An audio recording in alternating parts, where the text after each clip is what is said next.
Partia Demokratike ka akuzuar qeverinë për standarde të dyfishta në aksioni kundër vjedhjes së energjisë, duke denoncuar rastin e drejtorit OSHE-s në Tropoj, i cili sipas PD-s ka miliona lek energji të papaguar. Në një deklaratë për media, sekretari i përgjithshëm i Partisë Demokratike Arben Ristani ka deklaruar se ata që vjedhin energji në shuma të mëdha apo edhe të dënuarit për vepra penale janë të preferuarit e kryeministrit Rama. Kemi këtu rastin e drejtorit të OSHE-s të Tropojës me 16.900.000 lek drita të papaguara. Me Edi Ramën kryeministër, vajzat mitura gjenden sot në burg se nuk kanë mundësi të paguajnë energjinë. Me Edi Ramën kryeministër, hajdutët e pacip të energjisë, abuzuesit e pashëmbullt janë administratorë praktikisht të energjisë.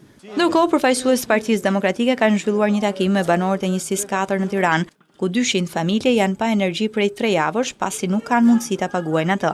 Drejtuesi i Departamentit për të Drejtat e Njeriut në Partinë Demokratike Ervin Saliani ka theksuar zgjidhjen të cilën PD e ka kërkuar prej javësh që qeveria t'i shohë këto zona me prioritet e t'u jap asistencë ligjore dhe ndihmë për të zgjidhur situatën e vështirë ku ndodhen.